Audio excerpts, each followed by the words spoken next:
So this is the first time that I have come to a meeting to campaign for my sister.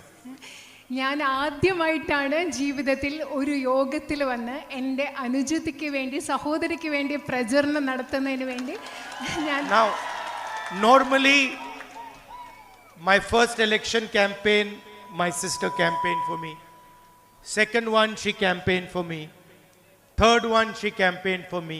Fourth one, she campaigned for me. Mother's campaign,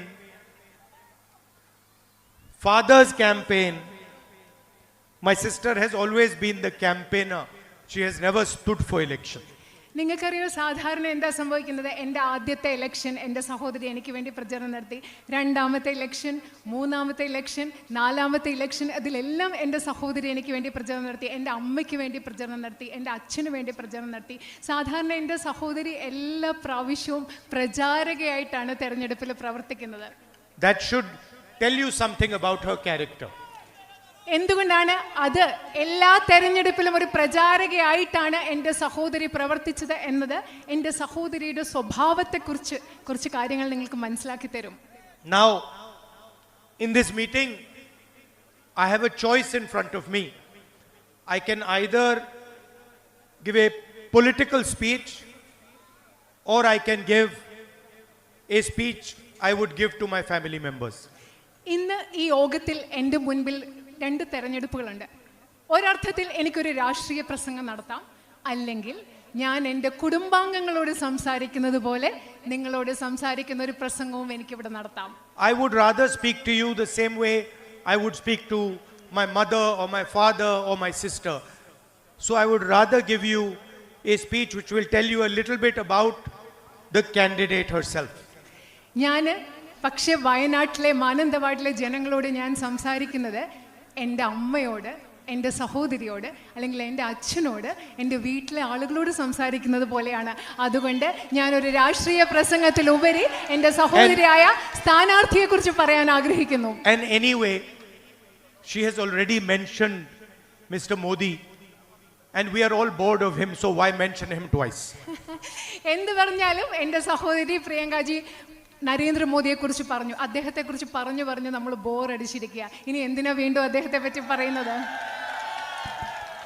So I was sitting there while she was speaking and I was thinking about my sister, and I remembered one time when we were small, my father used to make us like making us compete. So when we were small, he gave us one small camera each. ഞാൻ അവിടെ ഇരുന്നപ്പോൾ എൻ്റെ സഹോദരി സംസാരിക്കുന്നത് കേട്ടപ്പോൾ ഞാൻ ആലോചിച്ചുകൊണ്ടിരിക്കുകയായിരുന്നു ഞാൻ എന്ത് പറയണമെന്ന്. ഞങ്ങൾ ചെറുതായിരുന്നപ്പോൾ എൻ്റെ അച്ഛൻ ഞങ്ങളെ തമ്മിൽ അങ്ങോട്ടും ഇങ്ങോട്ടും മത്സരിക്കാൻ ഒരു സാഹചര്യം ഉണ്ട്. അപ്പം ഞങ്ങൾക്ക് രണ്ടുപേർക്കും ഓരോ ക്യാമറ അദ്ദേഹം തന്നു. You know those types you used to get which you could throw away, the disposable ones. അതെ, നിങ്ങൾക്ക് ഉപയോഗിച്ച് കഴിഞ്ഞിട്ട് കളയാൻ പറ്റുന്ന തരം ക്യാമറകളില്ലേ, അത്തരം ക്യാമറകളായിരുന്നു തന്നിരുന്നത്. Nowadays it's all in the phone, but earlier generation will remember that the camera used to be a separate box and sometimes you could get those cheap ones which you throw away after you use. ഇപ്പോൾ ഉള്ള തലമുറയ്ക്ക് അറിയില്ല, കാരണം ഇപ്പം നമ്മുടെ camera എല്ലാം ഫോണിലുണ്ട്. പക്ഷെ മുമ്പുള്ള തലമുറയ്ക്ക് അറിയാം, പണ്ടത്തെ കൊച്ചു ക്യാമറ നമ്മളത് ഉപയോഗിച്ച ശേഷം കളയുന്ന ഒരു തരം ക്യാമറയില്ലേ, അതായിരുന്നു അദ്ദേഹം തന്നത്. So my father gave one to my sister and one to me, and he said, look, in 1 week whoever takes the best picture is going to win a prize. എൻ്റെ അച്ഛനെയും ഞങ്ങൾക്ക് രണ്ടുപേർക്കും, എനിക്ക് എൻ്റെ സഹോദരിക്ക് ഓരോ ക്യാമറ തന്നിട്ട് പറഞ്ഞു, ഓരോ ആഴ്ചക്കുള്ളിൽ നിങ്ങൾ രണ്ടുപേരിൽ ആരാണോ ഏറ്റവും നല്ല പടം എടുക്കുന്നത് ആ ആളിനൊരു സമ്മാനം ഞാൻ തരും. So for the next 1 week, my sister and me, every opportunity we got, every person we got, every flower, every animal we got, we were taking pictures. അടുത്ത ഒരാഴ്ച ഞാനും എൻ്റെ സഹോദരി എന്താ ചെയ്തത്?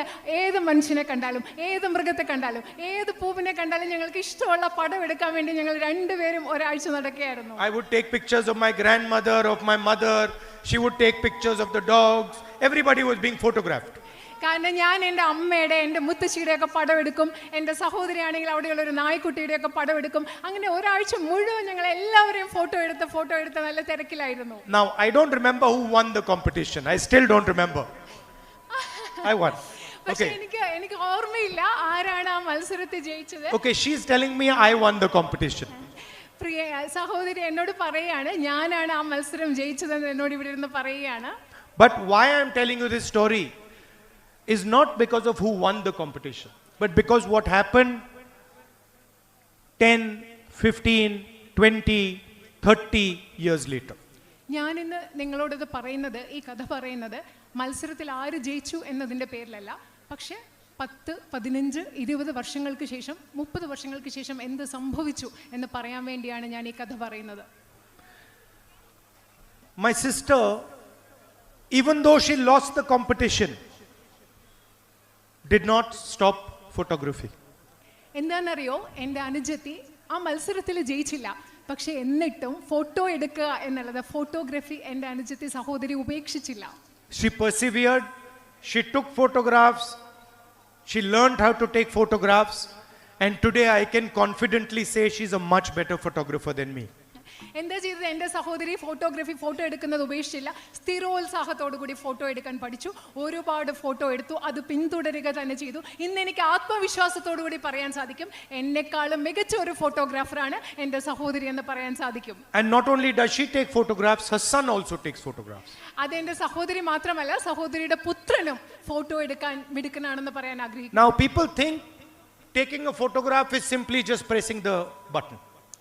ആളുകൾ വിചാരിക്കുന്നത് ഫോട്ടോ എടുക്കാന്ന് പറഞ്ഞാൽ എന്താ, വെറുതെ ഒരു ബട്ടൺ പ്രസ് ചെയ്യുന്നതാണ് ഫോട്ടോ എടുക്കുന്നത് വിചാരിക്കുന്നത്. But in fact that's not what taking a photograph is. പക്ഷേ ഫോട്ടോ എടുക്കാന്ന് പറയുന്നത് ഒരു ബട്ടൺ പ്രസ് ചെയ്യുന്നത് മാത്രമല്ല. To take a good photograph you have to understand very well the person that you are photographing. നിങ്ങൾ ഒരു നല്ല ഫോട്ടോ എടുക്കണമെങ്കിൽ നിങ്ങൾ ആരുടെ ഫോട്ടോ ആണോ എടുക്കുന്നത് ആ വ്യക്തിയെ നന്നായിട്ട് നിങ്ങൾക്ക് മനസ്സിലാക്കാൻ സാധിച്ചെങ്കിൽ മാത്രമേ ഒരു നല്ല ഫോട്ടോ എടുക്കാൻ നിങ്ങൾക്ക് സാധിക്കൂ. You have to understand what that person is feeling.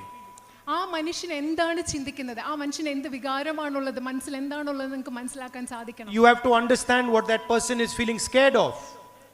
ആ മനുഷ്യൻ എന്താണ്, can you repeat the last part? You have to understand his fear, you have to understand his aspirations. ആ മനുഷ്യന്റെ ഭയം എന്താണെന്ന് മനസ്സിലാക്കാൻ സാധിക്കണം, ആ മനുഷ്യന്റെ അഭിലാഷങ്ങൾ എന്താണെന്ന് മനസ്സിലാക്കാൻ സാധിക്കണം. And most important, you have to have compassion for the other person, you have to have feeling for the other person. അത് മാത്രമല്ല, ഏറ്റവും പ്രധാനപ്പെട്ടതായി ആരുടെ ഫോട്ടോ നിങ്ങൾ എടുക്കുന്നോ ആ വ്യക്തിയോട് നിങ്ങൾക്ക് സഹാനുഭൂതി ഉണ്ടാവണം, ആ വ്യക്തിയോട് മാനുഷികമായിട്ടുള്ളൊരു വികാരം ഉണ്ടാവണം. Almost the photographer has to dissolve himself and become the person that he is photographing. Photo എടുക്കുന്ന ആളിന് ആരുടെ ഫോട്ടോ ആണോ എടുക്കുന്നത് ആ ഫോട്ടോഗ്രാഫർ ആ വ്യക്തിയിൽ സ്വയം അലിഞ്ഞില്ലാതായി മറ്റു വ്യക്തിയായിട്ട് മാറുമ്പോഴാണ് നമുക്കൊരു നല്ല ഫോട്ടോ എടുക്കാൻ. He has to imagine the world from the person he is photographing's perspective. Photo എടുക്കുന്ന ആളിന് ആരുടെ ഫോട്ടോ ആണോ എടുക്കുന്നത് ആ ആളിന്റെ കാഴ്ചപ്പാടിൽ നിന്ന് ലോകത്തെ കാണാൻ സാധിക്കണം, ചിന്തിക്കാൻ, സങ്കല്പിക്കാൻ സാധിക്കണം. So for example, many politicians will see a farmer and they will say, oh, that is a farmer. ഉദാഹരണത്തിന് പല രാഷ്ട്രീയക്കാരും ഒരു കർഷകനെ കാണുമ്പോൾ പറയും, നോക്കൂ അതൊരു കർഷകനാണ് എന്ന് പറയും. My sister will never do that. എൻ്റെ സഹോദരി ഒരിക്കലും അത് ചെയ്യില്ല.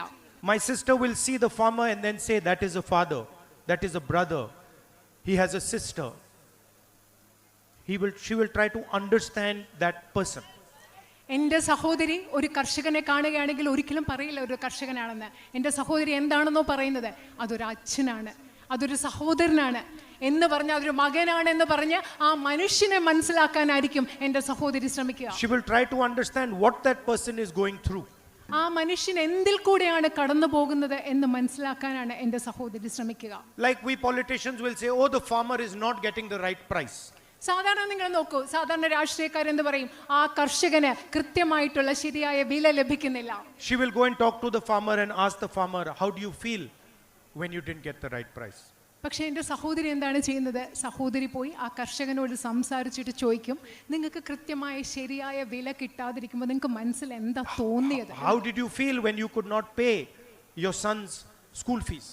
നിങ്ങൾക്ക് നിങ്ങളുടെ മകൻ്റെ സ്കൂൾ ഫീസ് കൊടുക്കാതിരുന്നപ്പോൾ നിങ്ങളുടെ മനസ്സിൽ എന്താ നിങ്ങൾക്ക് തോന്നിയതെന്നായിരിക്കും എൻ്റെ സഹോദരി ചോദിക്കുക. How did you feel when you saw your mother was in the ICU and you could not pay for her fees? നിങ്ങളുടെ അമ്മ ICUവിൽ കിടന്നപ്പോൾ ആ ആശുപത്രിയിൽ ചികിത്സയ്ക്ക് വേണ്ട പൈസ നിങ്ങൾക്ക് കൊടുക്കാൻ പറ്റിയില്ല, അപ്പോൾ നിങ്ങളുടെ മനസ്സിൽ എന്താണ് തോന്നിയിട്ടുണ്ടാവുക എന്നാണ് സഹോദരി ചോദിക്കുക. So she's traveled a long distance from the little girl who was taking the photographs. എൻ്റെ സഹോദരി അന്ന് ഫോട്ടോ എടുത്ത ആ ചെറിയ പെൺകുട്ടിയിൽ നിന്നും ഒരുപാട് ദൂരം ഇന്ന് സഞ്ചരിച്ചു. And the distance traveled is all about understanding the other person. എൻ്റെ സഹോദരി സഞ്ചരിച്ച ഈ വലിയ ദൂരം എന്ന് പറയുന്നത് ആ ദൂരം മുഴുവൻ മറ്റുള്ള മനുഷ്യരെ മനസ്സിലാക്കിയാണ് ഈ ദൂരം സഞ്ചരിച്ചത്. Defending the interest of the other person. മറ്റുള്ളവരുടെ താല്പര്യങ്ങൾ സംരക്ഷിച്ചുകൊണ്ടാണ്. Everybody likes to put labels. He's a farmer. He's a laborer. He's a businessman. He's a Hindu. He's a Muslim. He's a Sikh. He's a Christian. She goes behind the label. നമ്മൾ എല്ലാവരും എന്താ പറയുന്നത്, എല്ലാവർക്കും ഓരോ അടയാളങ്ങൾ മേൽവിലാസം കൊടുക്കും. അത് കർഷകരാണ്, ഇത് തൊഴിലാളിയാണ്, ഇത് ബിസിനസ്സുകാരനാണ്, ഇത് ഹിന്ദുവാണ്, ക്രിസ്ത്യനാണ്, സിഖാണ്. പക്ഷേ എൻ്റെ സഹോദരി മനുഷ്യർക്ക് കൊടുക്കുന്ന ഈ എല്ലാ അടയാളങ്ങൾക്കും മേൽവിലാസങ്ങൾക്കും ഉപരിയായി ചിന്തിക്കുന്ന ആളാണ്. She understands that the beauty is that everybody has millions and millions of labels. അദ്ദേഹം എൻ്റെ സഹോദരി മനസ്സിലാക്കുന്നത് എന്താണെന്ന് പറയോ? ഇതിൻ്റെ സൗന്ദര്യം എന്ന് പറയുന്നത് എല്ലാവർക്കും ലക്ഷക്കണക്കിന് അടയാളങ്ങളുണ്ട്, വിലാസങ്ങളുണ്ട്. Every single person is unique. Everything is unique. ഓരോരുത്തരും വ്യത്യസ്തതയുള്ള സ്വഭാവമാണ്. എല്ലാത്തിനും വ്യത്യസ്തതയുണ്ട്. ഓരോ വ്യക്തിയും വ്യത്യസ്തരാണ്. Someone might see a weakness, she will see a strength. മറ്റൊരാൾ ഏറ്റവും ദുർബലമായി കാണുന്നിടത്ത് എൻ്റെ സഹോദരി കാണുന്നത് ഒരു പക്ഷേ ഏറ്റവും വലിയ ശക്തിയായിരിക്കും. That is my sister. അതാണ് എൻ്റെ സഹോദരി. Now I am lucky to have her as a sister. I am lucky to have her as a sister. ഇങ്ങനെ ഒരു സഹോദരിയെ ലഭിക്കാൻ ഞാൻ ഭാഗ്യം ചെയ്തിട്ടുള്ള ആളാണ്. Now you are also lucky to have her as a sister. ഇപ്പൊ ഞാൻ മാത്രമല്ല, എൻ്റെ സഹോദരിയെ സഹോദരിയായിട്ട് കിട്ടാൻ നിങ്ങളും ഭാഗ്യം ചെയ്തവരാണ്. And she can do more roles than me. She can do more roles than me. ഒരുപാട് കാര്യങ്ങൾ എന്നെക്കാളും കൂടുതൽ സഹോദരിക്ക് ചെയ്യാൻ സാധിക്കും.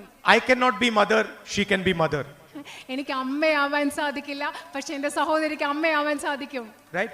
So she is going to be like your sister, like your mother, like your daughter. എൻ്റെ സഹോദരി നിങ്ങളുടെ അമ്മയെ പോലെ ആകാൻ പോവുകയാണ്, നിങ്ങളുടെ മകളെ പോലെ ആകാൻ പോവുകയാണ്, നിങ്ങളുടെ സഹോദരി ആകാൻ പോവുകയാണ് എൻ്റെ സഹോദരി. And sometimes I am a little more logical. ചിലപ്പോൾ ഞാൻ എൻ്റെ സഹോദരിയെക്കാളും കുറച്ചുകൂടെ കാര്യകാരണ സഹിതം യുക്തിപരമായി ചിന്തിക്കുന്ന ആളാണ്. But she is more emotional than me. പക്ഷേ എന്നെക്കാളും വൈകാരികമായി ചിന്തിക്കുന്ന വൈകാരികതയുള്ള ആളാണ് എൻ്റെ സഹോദരി. So I am confident that you now have the best possible MP that you could get. You're going to get the best possible MP that you could get. എനിക്ക് ആത്മവിശ്വാസമുണ്ട്, നിങ്ങൾക്ക് ലഭിക്കാൻ സാധ്യമായ ഏറ്റവും മികച്ച ജനപ്രതിനിധിയാണ് നിങ്ങൾക്ക് കിട്ടാൻ പോകുന്നതെന്ന ആത്മവിശ്വാസം എനിക്കുണ്ട്. She is not going to let go of any problem that you put in front of her. നിങ്ങൾ എൻ്റെ സഹോദരിക്ക് മുൻപിൽ കൊണ്ടുവരുന്ന ഒരു പ്രശ്നവും പരിഹരിക്കാതെ എൻ്റെ സഹോദരി ഒരിക്കലും അത് പരിഹരിക്കാതിരിക്കാൻ പോകുന്നില്ല. Like the little girl who didn't let go of the camera for 35-40 years and learned how to use the camera and became better and better at it. She's not going to let go of your problems. എങ്ങനെയാണ് ഒരു ചെറിയ പെൺകുട്ടി 30-35 വർഷം കയ്യിലുണ്ടായിരുന്ന ആ camera കളയാതെ അതിൽ പരിശീലിച്ച് മികച്ച ഒരു ഫോട്ടോഗ്രാഫർ ആയത്? അതുപോലെ ഒരിക്കലും നിങ്ങളുടെ പ്രശ്നങ്ങൾ പരിഹരിക്കാതെ, പ്രശ്നങ്ങൾ വെറുതെ വിടുന്ന ഒരിക്കലും എൻ്റെ സഹോദരി നിങ്ങളുടെ പ്രശ്നങ്ങൾ പരിഹരിക്കാതെ വിടില്ല എന്ന് ഞാൻ ഉറപ്പ് നൽകുന്നു. I'm confidently saying that to you. ഞാൻ നിങ്ങളോട് ഇത് പറയുന്നത് വളരെയധികം ആത്മവിശ്വാസത്തോടു കൂടിയാണ്. There could not be a better person as your member of parliament. നിങ്ങൾക്ക് ഞാൻ വീണ്ടും ആത്മവിശ്വാസത്തോടു കൂടി നിങ്ങളോട് പറയുകയാണ്, ഇതിലും മികച്ച ഒരു ജനപ്രതിനിധിയെ നിങ്ങൾക്ക് ലഭിക്കില്ല, മറ്റൊരു മികച്ച പ്രതിനിധി ഉണ്ടാവില്ല എന്ന് പറയുക. This is not a political argument I'm making. ഞാനിവിടെ നിങ്ങളോട് പറയുന്നത് ഒരു രാഷ്ട്രീയ വാദമല്ല നിങ്ങളോട് പറയുന്നത്. This is a human argument I'm making. ഒരു മാനുഷികമായിട്ടുള്ള ഒരു വാദമാണ് ഞാൻ നിങ്ങളോട് പറയുന്നത്. And in today's world, human argument is very important, has been forgotten. ശരിക്കും നമ്മൾ ഇന്നത്തെ ലോകത്ത് മറന്നു പോകുന്നത് എന്താ? മാനുഷികമായ ചിന്തകൾ, മാനുഷികമായ വാദങ്ങൾ, അത് വളരെയധികം പ്രധാനപ്പെട്ടതെന്നാണ് നമ്മൾ മറക്കുന്നത്. Everywhere you see violence, you see anger, you see hatred, you don't see humanity. നിങ്ങൾ എല്ലായിടത്തും എന്താ കാണുന്നത്? അക്രമം കാണുന്നു, ദ്വേഷം കാണുന്നു, വിദ്വേഷം കാണുന്നു. നമ്മൾ നമ്മൾ മനുഷ്യത്വം കാണുന്നതേ ഇല്ല ഇന്നത്തെ ലോകത്ത്. She is the person who went and hugged the girl who was implicated in my father's assassination. She is the person who went and hugged the girl who was implicated in my father's assassination. നിങ്ങൾക്കറിയോ, എൻ്റെ സഹോദരി എന്ന് പറയുന്നത് എൻ്റെ അച്ഛൻ്റെ കൊലപാതകത്തിൽ കുറ്റാരോപിതയായ സ്ത്രീയെ പോയി ആലിംഗനം ചെയ്ത ആളാണ് എൻ്റെ സഹോദരി. She said to me after she came back, after meeting Nalini, that I felt very bad for her. നളിനിയെ കണ്ട ശേഷം എൻ്റെ സഹോദരി എന്നോട് വന്ന് പറഞ്ഞ എന്താണെന്നറിയോ, നളിനിയെക്കുറിച്ച് ചിന്തിച്ചപ്പോൾ എനിക്ക് വളരെയധികം വിഷമം തോന്നി. അവരെക്കുറിച്ച് ഓർത്ത് എനിക്ക് You please understand what I'm saying to you. The girl was implicated in her father's assassination. She went and met her, and then she says to me that I'm feeling bad for her. നിങ്ങൾ ദയവ് ചെയ്ത് നിങ്ങൾ പ്രിയപ്പെട്ട മനസ്സിലാക്കുക, എൻ്റെ സഹോദരിയുടെ അച്ഛനെ കൊലപാതകം ചെയ്ത സ്ത്രീയെ, പെൺകുട്ടിയെ പോയി കണ്ട് ആ പെൺകുട്ടിയോട് സംസാരിച്ച് തിരിച്ചു വന്നിട്ട് എന്നോട് പറയാണ് ആ പെൺകുട്ടിയെക്കുറിച്ച് ഓർത്ത് വിഷമം തോന്നുന്നു എന്നാണ് എന്നോട് പറഞ്ഞത്. That is the training that she has received. അതാണ് എൻ്റെ സഹോദരിക്ക് ലഭിച്ചിട്ടുള്ള പരിശീലനം എന്ന് പറയുന്നത്. And to me, that is the type of politics that needs to be done in India. എന്നെ സംബന്ധിച്ചിടത്തോളം എൻ്റെ സഹോദരി പ്രതിദാനം ചെയ്യുന്ന ആ രാഷ്ട്രീയം ഇന്ന് ഇന്ത്യയിൽ വേണ്ടത് അത്തരത്തിലുള്ള ഒരു രാഷ്ട്രീയമാണ്. Not politics of hatred, but politics of love and affection. നമുക്ക് വേണ്ടത് വിദ്വേഷത്തിന്റെ രാഷ്ട്രീയമല്ല, സ്നേഹത്തിന്റെ, ഇഷ്ടത്തിന്റെ രാഷ്ട്രീയമാണ് ഈ രാജ്യത്ത് നമുക്ക് വേണ്ടത്. This morning when we were coming here, she had a list. You give me that list? ഞങ്ങൾ ഇന്ന് രാവിലെ വരുമ്പോൾ എൻ്റെ അനുജത്തിയുടെ കയ്യിൽ ഒരു ലിസ്റ്റ് ഉണ്ടായിരുന്നു, ഒരു പട്ടിക ഉണ്ടായിരുന്നു. I'm going to show you. Here's the list. She gave me this list. ഈ ലിസ്റ്റാണ്, ഈ ഫോണിലുണ്ട്, ലിസ്റ്റാണ് എനിക്ക് സഹോദരി എനിക്ക് നൽകിയത്. Where we will focus in the future. നമ്മൾ ഭാവിയിൽ എവിടെയാണ് ശ്രദ്ധിക്കാൻ പോകുന്നത്? Where we will fight for Wayanad's demands. നമ്മൾ എങ്ങനെയാണ് വയനാടിന്റെ ആവശ്യങ്ങൾ എന്തൊക്കെയാണ്, എവിടെയാണ് നമ്മൾ അതിനു വേണ്ടി പോരാടുന്നത്? Where we will strengthen Wayanad's capabilities. എങ്ങനെയാണ് നമ്മൾ വയനാടിന്റെ കഴിവുകളെ നമ്മൾ ശക്തിപ്പെടുത്താൻ പോകുന്നത്? And each one of these has many points underneath it. ഈ ലിസ്റ്റിൽ, ഈ പട്ടികയിൽ ധാരാളം പോയിന്റ്സ് എഴുതി വെച്ചിട്ടുണ്ട്. Food processing and storage. ഭക്ഷ്യ സംസ്കരണം, അതുപോലെ സംഭരണശാലകൾ. Tourism, infrastructure. She's already started thinking about what she can do for you. അവിടെ എന്താ പറയുന്ന അടിസ്ഥാന സൗകര്യം, ഇവിടുത്തെ ടൂറിസം, വിനോദസഞ്ചാരം, വയനാടിന് വേണ്ടി എന്തൊക്കെ ചെയ്യാൻ പറ്റുമെന്ന് ഇപ്പൊ തന്നെ ആലോചിച്ച് തുടങ്ങി അത് ലിസ്റ്റ് ആക്കി വെച്ചിരിക്കുകയാണ് എൻ്റെ സഹോദരി. The main fight in the country today, bigger than the fight that is taking place in Wayanad. ഇത് ശരിക്കും പറഞ്ഞാൽ ഈ രാജ്യത്ത് നടക്കുന്ന ഏറ്റവും വലിയ യുദ്ധം, പോരാട്ടം എന്ന് പറയുന്നത് is the fight for the constitution of our country. നമ്മുടെ രാജ്യത്തിന്റെ, അത് വയനാട്ടിലായിക്കൊള്ളട്ടെ, നമ്മുടെ രാജ്യത്ത് നടക്കുന്ന ഏറ്റവും വലിയ പോരാട്ടം എന്ന് പറയുന്നത് നമ്മുടെ രാജ്യത്തിന്റെ ഭരണഘടനയ്ക്ക് വേണ്ടിയുള്ള പോരാട്ടമാണ്. The protection that we get, the greatness of our country, all emerges from the constitution. നമുക്കിന്ന് ലഭിക്കുന്ന സംരക്ഷണം, നമ്മുടെ രാജ്യത്തിന്റെ മഹത്വം എന്ന് പറയുന്നതെല്ലാം ഉത്ഭവിക്കുന്നത് നമ്മുടെ രാജ്യത്തിന്റെ ഭരണഘടനയിൽ നിന്നാണ്. And the constitution was not written with anger, with hatred and with arrogance.